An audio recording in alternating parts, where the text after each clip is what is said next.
Investigation of former President Donald Trump. A federal grand jury has now criminally indicted the former president out of the special counsel's investigation into his efforts to overturn the 2020 election.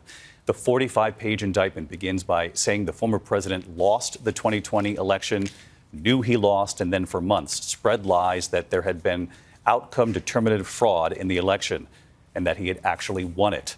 The indictment charges Trump with 4 counts: conspiracy to defraud the U.S., conspiracy to obstruct an official proceeding, obstruction, an attempt to obstruct an official proceeding, and conspiracy against rights.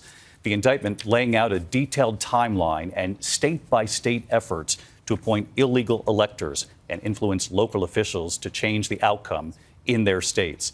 And it also lists 6 unnamed co-conspirators.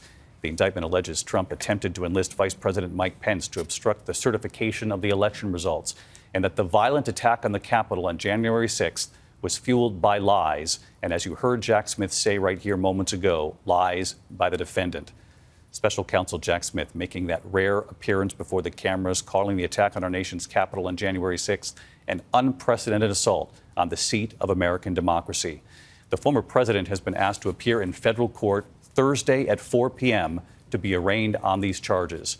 Our team standing by, including our reporter who just talked with the former president. His reaction here in a moment. But we begin with our Chief Justice correspondent, Pierre Thomas, tonight.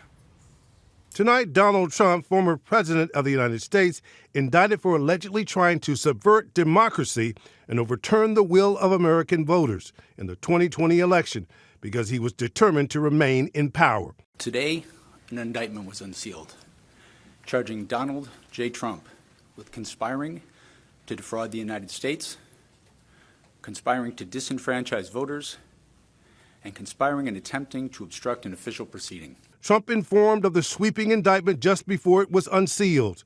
The charges outlined in the sweeping indictment. Prosecutors say Trump spread lies that there had been outcome-determinative fraud in the election and that he had actually won. These claims were false, and the defendant knew they were false.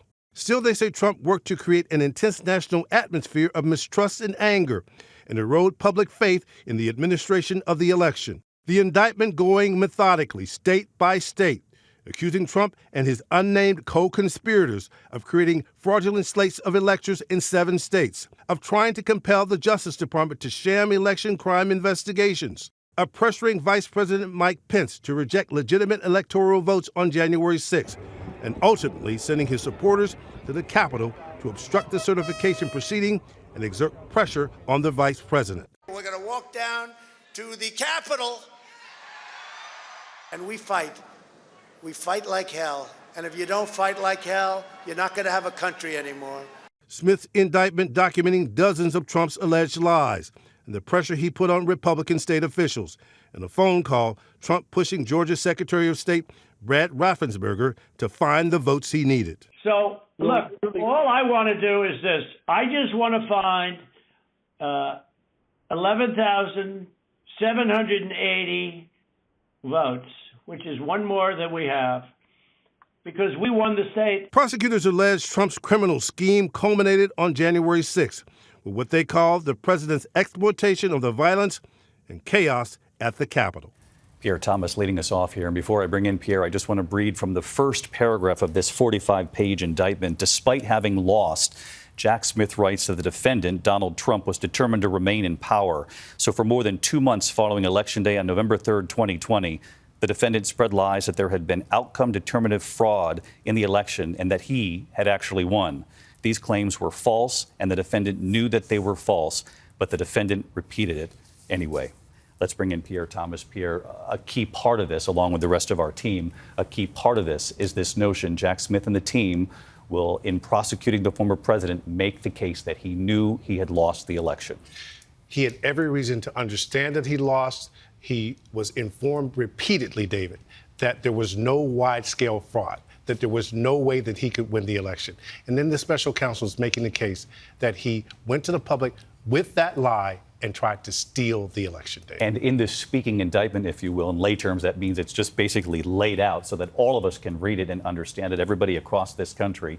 He makes the case that a number of people who were very close to the president, trusted advisors to the president, told him repeatedly, we've lost this election? The Attorney General, Homeland Security officials, his own White House counsel, all these people were telling him, you lost, Mr. President. Pierre Thomas leading us off. I want to bring in our chief Washington correspondent, Jonathan Karl, because, John, one of the questions going into whether or not Jack Smith would indict in this particular case, because by far this is the most serious case any former president has ever faced, would be whether or not they would present evidence directly linking Donald Trump to these conversations, to this actual alleged conspiracy, and it's in the indictment. There are 6 co-conspirators here, but Donald Trump is at the center of this. He spearheaded this effort to overturn the election, including the gathering of those fake electors to create confusion on January 6th. But, David, the big picture here, Donald Trump faces legal challenges all over the place. We have New York, we have civil cases,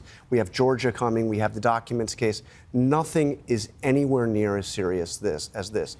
The allegation here, one of the counts, deprivation of rights. What rights? The right of American citizens to have their votes count. He tried to overturn an election illegally, an election that he knew he had lost. And as for the question of a speedy trial, Jack Smith wanted to see a speedy trial. One of the questions I think coming today is actually what took so long. We are, 2+ years after what happened on January 6th, and now he is finally being held to account legally for it. And you talk about the timeline. Let's ask Catherine Faulders, our senior reporter with the investigative unit here, just how soon the American people will begin to see this play out. You've learned, Catherine, that we'll see the former president first answer to these charges on Thursday?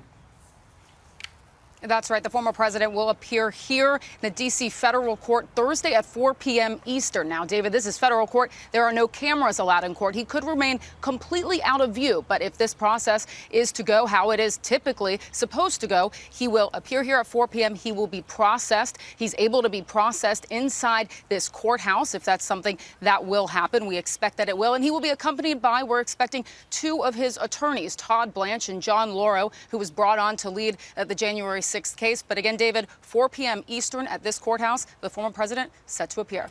We'll see the former president on Thursday in Washington, where this case will now play out. Catherine Faulders, our thanks to you. I mentioned off the top of the broadcast tonight that our team just spoke with Donald Trump moments before we came on the air tonight. Let's bring in John Santucci, who has covered Donald Trump, the candidate, the president, and now the candidate again. John, what was his reaction?